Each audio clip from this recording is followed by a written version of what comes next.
Thank you, Risky, for the tag. So we've got a situation here with an artist, Gloss, making some art of a character from Road to El Dorado, to which another person says, why is her skin so light?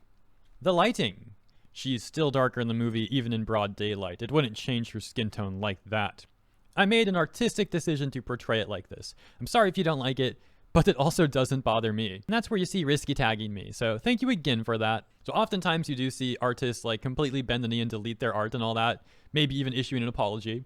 Not the case with this one. So by the way, if you like this artist and or want to check out more of their work / support them in some way, you can find the artist at Hot Glossed over on Twitter. And now here's the bonus content, because a very dedicated auntie of mine responds to Risky, saying that he shouldn't tag me essentially, and says that I'm a whitewashing apologist, and apparently the evidence of that is a video I made 9 months ago, which I will link in the description so you can take a look at it yourself. In that video, I don't even say a single word. I simply show something that happened on Twitter. This is a perfect example of how my aunties literally have nothing. They have nothing.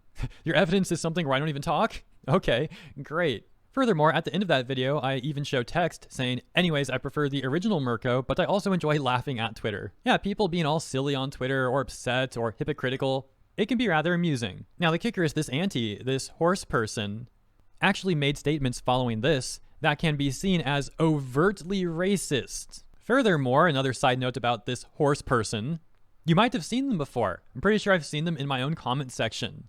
They're also all over Twitter, like basically every day or so. They're trying to smear me on some social media platform. It's really creepy. I even blocked them on Twitter, but they still find ways of like finding when people tag me about stuff and or coming to my own tweets and like responding to people who are just trying to talk to me about things on my own Twitter page so they can like try to smear me on my own Twitter page and stuff like that. They've been doing this for months. Clearly it's not really going so well, but hey, if anything, I can give them credit for dedication. If only they had such dedication in other areas of their life though. So the discourse goes on a bit further, and ultimately that leads to this tweet from the horse person, which is something else about them. Super creepy name, by the way. That's just a weird, disturbing name. But anyways, back to this tweet, because this is the one that, in my opinion, can be seen as overtly racist. Essentially saying that a large part of racism just is completely irrelevant. It hardly exists. Let me give you an example of that stuff very much existing, okay? I was with a buddy of mine who happens to be black, and I point that out because apparently this horse person judges people on their skin tone or something.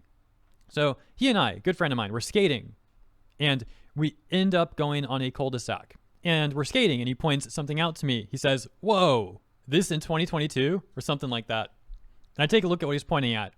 It happens to be a traffic sign, street sign, and in Sharpie, bold Sharpie, someone wrote over it the N-word with the R and everything. And that's just one example. I'm sure you could think of so many examples where someone could say, or even physically do something to someone else who might be black, might be Asian, etc., that is absolutely racist. Yet to this horse person, apparently it's not, and it's also irrelevant. Like, that's such an absolutely insane take that this person would make. Again, I just got to keep saying, in my opinion, an absolutely racist take. And this is the sort of person that's going to try to lecture other people on racism.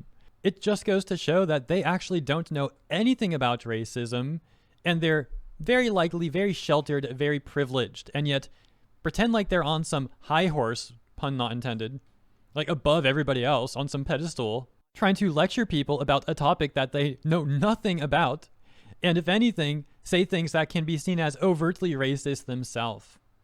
Once again, that's the kind of person, that's a dedicated auntie of mine. Go figure. Anyways, thank you all for tuning in. As always, appreciate your time. I'll see you in the comments and tomorrow for the next segment.